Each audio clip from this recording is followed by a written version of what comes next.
요한복음 6장 66절 말씀부터 읽겠습니다.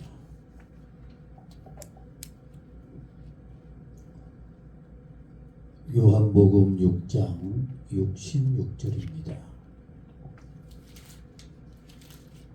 그때부터 그의 제자 중에서 많은 사람이 떠나가고 다시 그와 함께 다니지 아니하더라. 예수께서 12 제자에게 이르시되 너희도 가려느냐? 시몬 베드로가 대답하되 우리 같이 따라합니다. 주여, 영생의 말씀이 주님께 있사오니 우리가 누구에게로 가오리이까?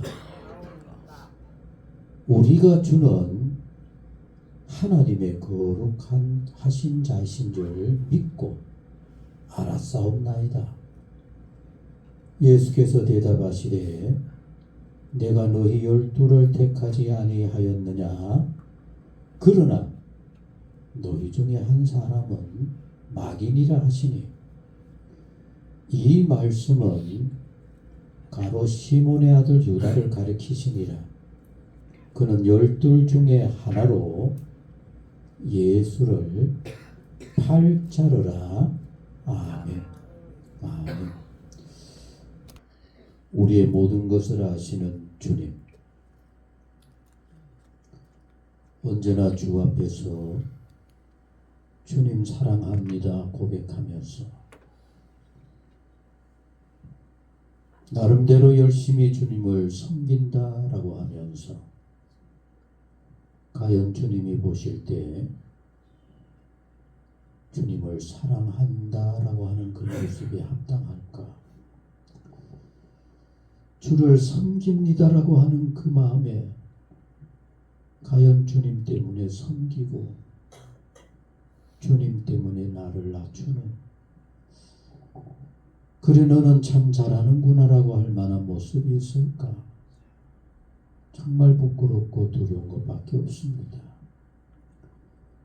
오늘도 주 앞에 나왔는 우리의 예배가 아무리 거룩해 보이고 아름다워 보여도 주님이 외면하신다면 무슨 의미가 있겠습니까?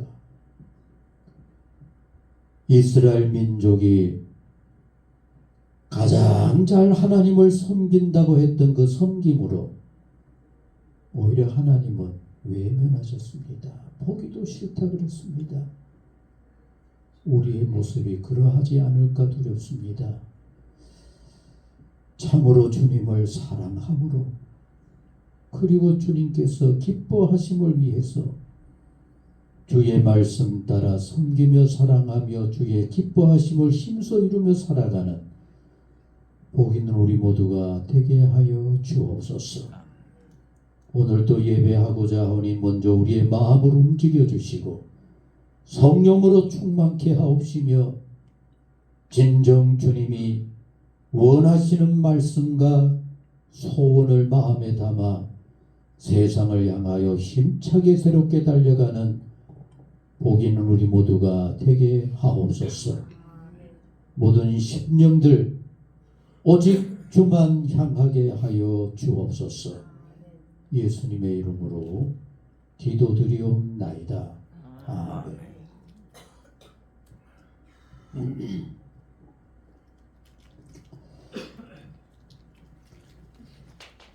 미국 버지니아주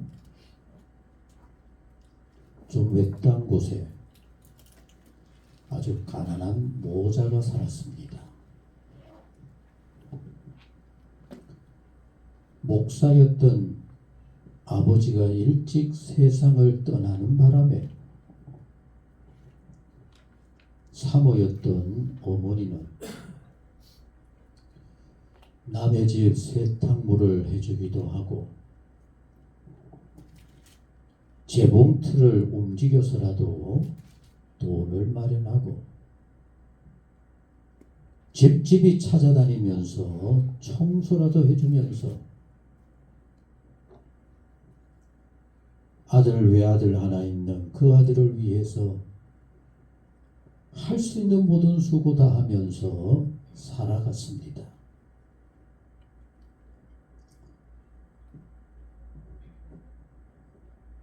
아들은 매일같이 밤늦게까지 추위고 비바람이고 그 모든 거 이기면서 열심히 애써 수고하는 어머니를 보면서 그는 어릴 때부터 다짐을 했습니다.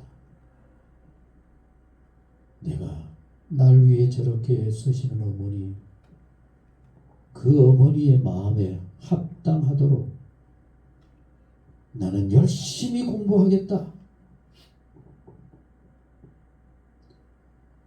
정말 이 아들이 그 어렵고 힘든 중에도 열심히 공부해서 세계적으로 손꼽는 프린스턴 대학으로 진학을 하게 되었고, 그것도 대학 전체 수석으로 졸업을 하게 되었습니다. 미국에는 졸업식 행사가 진행이 되어질 때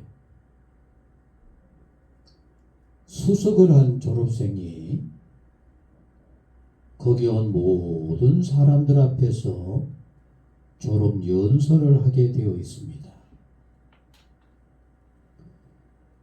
근데 그때부터 이제 이 어머니에게 걱정이 생겼어요. 자랑스러운 내 아들, 졸업식장에서 멋진 모습으로 졸업 연설을 하는 그 모습, 아들이 꼭 와야 한다라고 하니까 그때부터 이 어머니는 무슨 걱정이 생겼겠어요? 입고 나갈 변변한 옷이 없는 겁니다. 요새 그저 옷 잘 입고 다니다가 어디 가자 그러면 옷 없다 그러는 거, 그런 차원이 아니라 매일같이 일밖에 몰랐기 때문에 나갈 옷이 없는 겁니다. 그러나 아들이 꼭 와야 합니다. 꼭 와야 합니다. 그러니 안 갈 수는 없고, 그래서 초라하지만 깔끔하게 입은 옷을 입고 사람들 눈에 혹시나 띄어질까 한쪽 구석에 조용히 앉아 있습니다. 아들이 정말 멋지게 연설을 합니다. 그리고 마지막에 아들이 이렇게 마무리를 짓습니다. 제가 오늘까지 이렇게 대학을 잘 졸업할 수 있게 되어진 이 모든 것들 같이 하셨습니다. 먼저는 하나님의 은혜입니다. 이거 벌써 남다르지 않아요? 쉽지 않아요. 그리고 나를 위해서 몸과 마음을 바쳐 열심히 가르쳐 주신 교수님들의 은혜가 오늘의 나를 있게 하셨습니다. 그러나 가장 큰 은혜는 나 하나 바라보고 그 어렵고 힘든 모든 일들 다 감수하면서 한없는 사랑으로 수고로 땀으로 나를 이렇게 지원해 주신 어머니, 그 어머니 때문입니다. 그 어머니가 지금 저기에 앉아 있습니다. 그리고는 단에서 내려가서 구석에 앉아 있는 그 어머니에게 총장님에게 받았던 메달을 걸어주고, 이 메달은 내가 받아야 할 메달이 아니라 어머니의 메달입니다. 어머니 감사합니다. 어머니의 은혜와 수고가 오늘의 나를 있게 하셨습니다. 이러니 여러분 어때요? 그 분위기가 어떠했겠어요? 열광적인 박수가 터져나왔습니다. 우리나라에는 가끔 얘기를 들어보면 좀 지 똑똑하다고 부모 오는 것도 못 오게 하고 와도 못 본 척 한다고 하는 이런 얘기들 속에 얼마나 멋집니까? 이 젊은이가 후에 변호사가 되고 변호사로 몇 년 일하다가 모교 프린턴 대학에서 교수로 오라고 해서 교수가 되고 마침내 1902년 프린턴 대학 총장이 되었습니다. 8년 동안 대학 총장으로 열심히 수고하시다가 버지니아주에 우리로 말하면 도지사가 되었습니다. 도지사가 되어진 겨우 2년 후에 미국의 제28대 대통령 윌슨 대통령이 되어진 겁니다.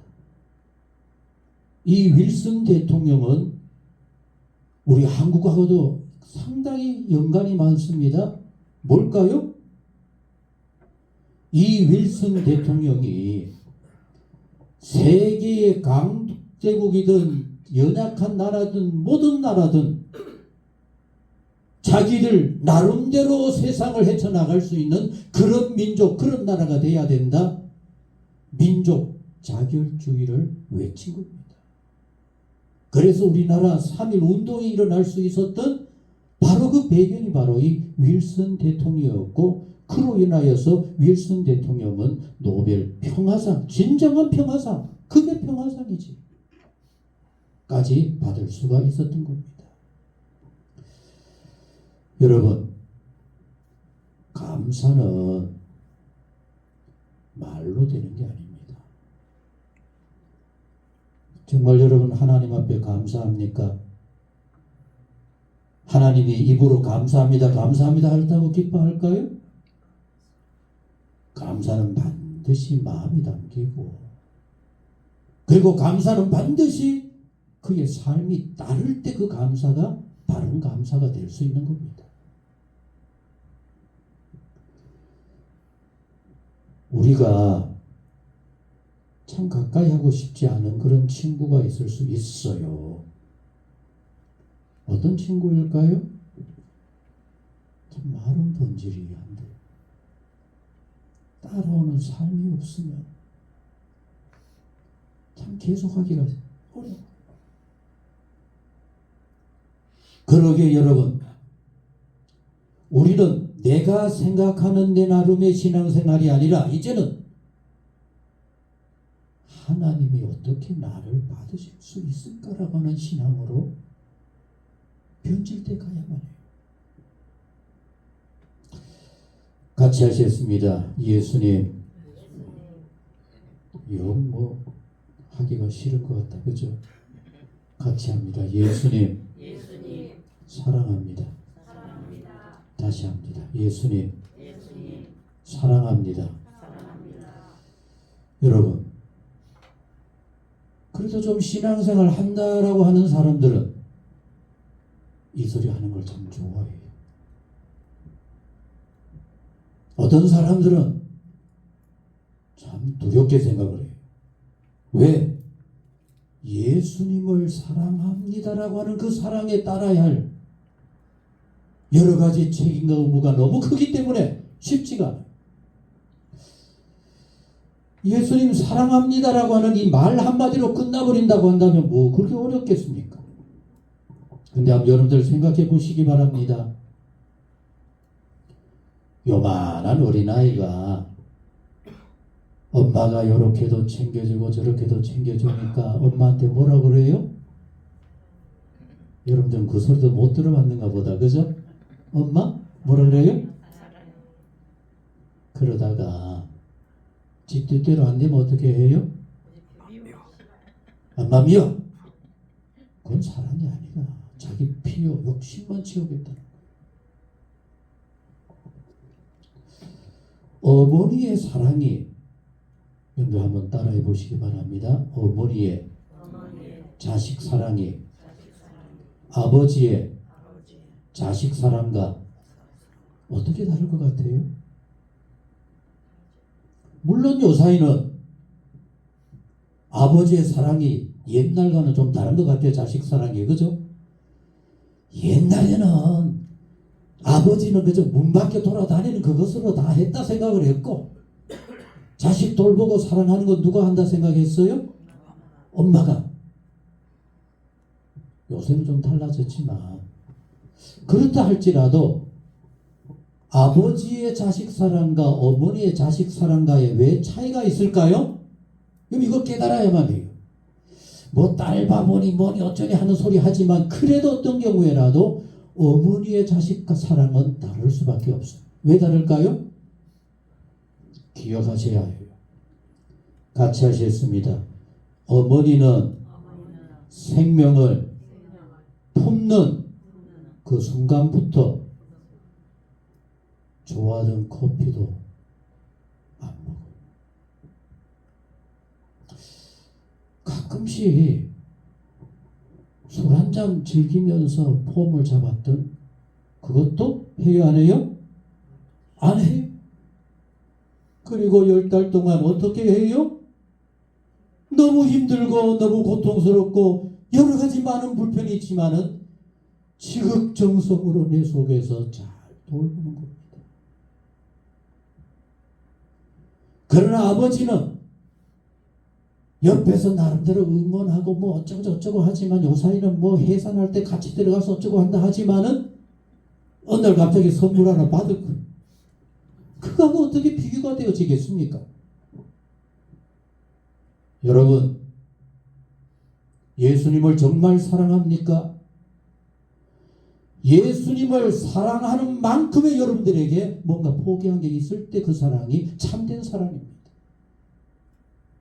아직도 어린아이 수준에 내가 원하고 바랐던 요거 돼야 되고 요거 돼야 되고 요거 돼야 되는 신앙이라면은, 조금만 불편하면은 하나님 없어도 돼. 뭐 그런 거 없었던 거 뭐 큰 의미 없어. 여러분 어떻습니까? 과연 여러분들이 하나님 사랑합니다, 예수님 사랑합니다라고 하는 그 사랑에 예수님께서 그래 맞아, 너는 말로만이 아니라 네 살아가는 삶을 보니까 너 날 사랑하는 거 맞아, 너 그 어렵고 힘든 거 잘 참아 오직 주님만을 향하는 그 모습을 보니까 너 맞아, 날 사랑하는 거 맞아, 그럴 만합니까? 아니면은 네 앞에 있을 때나 그렇게 하고 이보나 그렇게 하고 네 생활을 보니까 네 좋은 대로 다 해야 돼? 네 바라고 원하는 거대로 돼야만 하던데, 안 그러면 불평하고 원망하던데? 혹시나 여러분 그러지는 않을까요? 저는 한 주간 동안 물론 끊임없이 이런 생각을 해보았습니다만, 예수님은 사랑합니다. 과연 이거 쉽게 내 입에 올릴 수 있을까? 여러분, 우리가 너무나 좋아하는 요한복음 마지막 장에 나오는 베드로를 향하여서 예수님께서 마지막에 물으셨습니다. 같이 하셨습니다. 너는 나를 사랑하느냐? 예수님께서 베드로에게 물으셨죠. 베드로가 처음에는 생각도 못했어요. 예, 사랑합니다. 네, 사랑합니다. 그랬어요.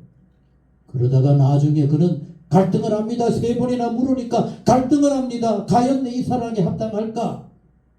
그래서 그 바뀌는 겁니다. 같이 하셨습니다. 내가 예수님을 사랑하는 거 누가 안다 그래요? 주님이 아실 겁니다. 이만큼 부끄러졌어요.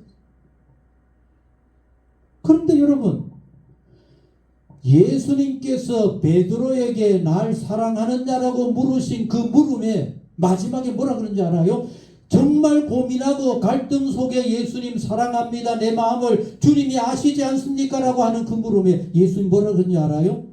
그래, 이제부터 내가 나를 사랑하는 만큼 복도 주고 은혜도 있고 모든 일에 함께해서 형통하게 해주겠다, 그런 게 아닙니다.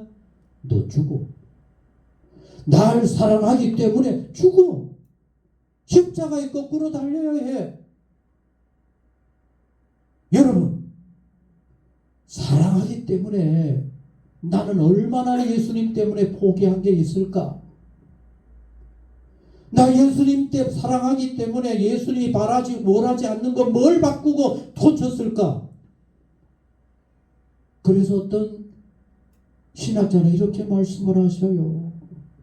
같이 하셨습니다. 나의 믿음은 예수님 때문에 포기한 만큼 믿음이 되는 겁니다.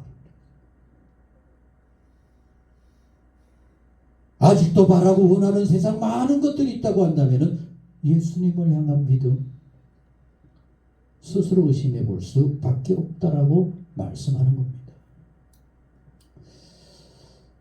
여러분, 예수님은 복음을 증거할 때 쉽게 하셨어요? 어렵게 하셨어요? 어떻게 했을 것 같아요? 예수님의 설교 말씀이 몹시도 어렵고 오늘 제가 하는 것만큼도 더 어렵고 막 그랬어요. 정말 듣는 사람이 편하게 들을 수 있도록 그렇게 하셨어요?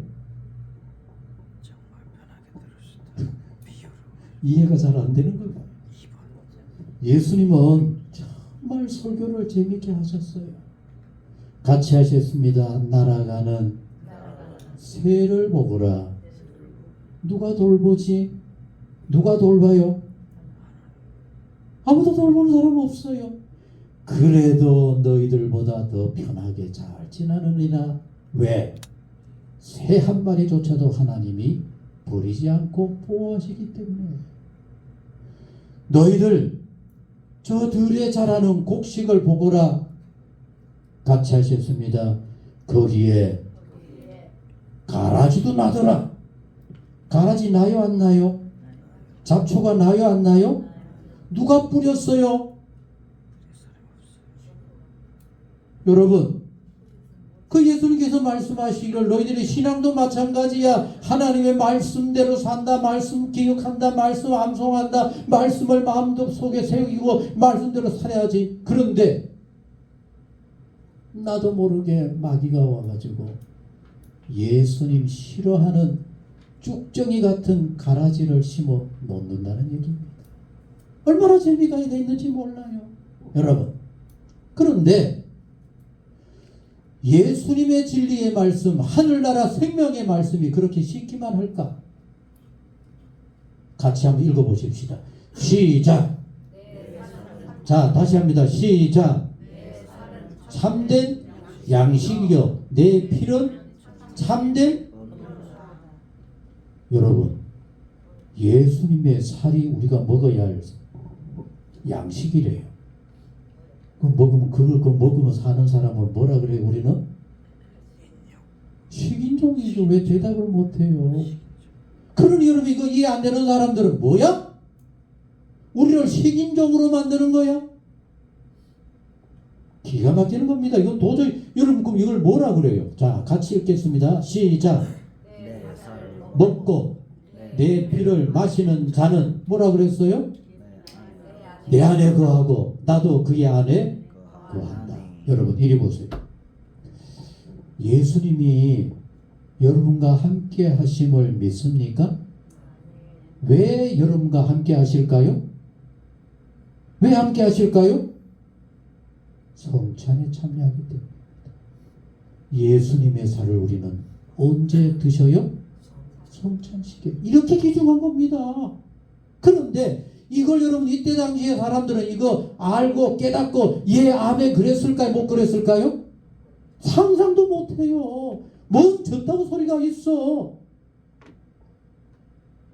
그래서 이렇게 요한복음 여기 말씀 전부 다 아닙니다. 얼마나 중요한지 몰라. 58절 같이 읽어봅시다. 시작. 이것은 하늘에서 내려온 떡이니 조상들이 먹고도 죽은 그것. 조상들이 먹고도 죽은 그것은 뭡니까? 만나요. 강야의 만나. 만나를 먹어도 하늘에서 내려온 또 만나를 먹어도 사람은 죽어요. 그러나 예수님이 말씀하신 하늘에서 내려온 내 살 이것을 먹는 사람은 생명을 얻었고 영원히 산다라고 말씀하고 있는 겁니다. 뭐 어쨌든 이렇게 얘기하시는 이 말씀이 너무너무 어려워요. 그래서 60절입니다. 시작. 제자 중에 여럿이 듣고 말하되, 자 같이 합니다. 시작. 이 말씀은 너무 어렵다. 이거 누가 듣고 이해하고 깨달을 수 있을까? 그래서 하나님의 진리의 말씀은 수준이 있는 겁니다. 여러분이 어린아이 같은 신앙 속에 그냥 머물러 앉아 있으면 영원토록 너무 어렵다. 그거 깨닫지 못하겠다. 그게 뭔 말이냐 이렇게 되어져요. 그래서 알지도 못하고 감히 자기가 하나님보다 더 뛰어나신 굉장한 지혜로고 똑똑한 자인 줄로 착각을 하고 돌아서서 빈정대는 겁니다. 너무 어려워. 왜 저런 말씀을 해? 나는 도무지 이해를 하지 못해. 이런 어린아이는 엉뚱한 소리 비평을 하면서 주님을 떠나갈 수도 있게 되어지는 겁니다. 그런데 오늘 여러분들은 이 말씀을 읽으면은 예수님의 살이 바로 오늘 우리가 성찬에 나누는 떡이로구나. 예수님의 피가 바로 오늘 우리가 나누는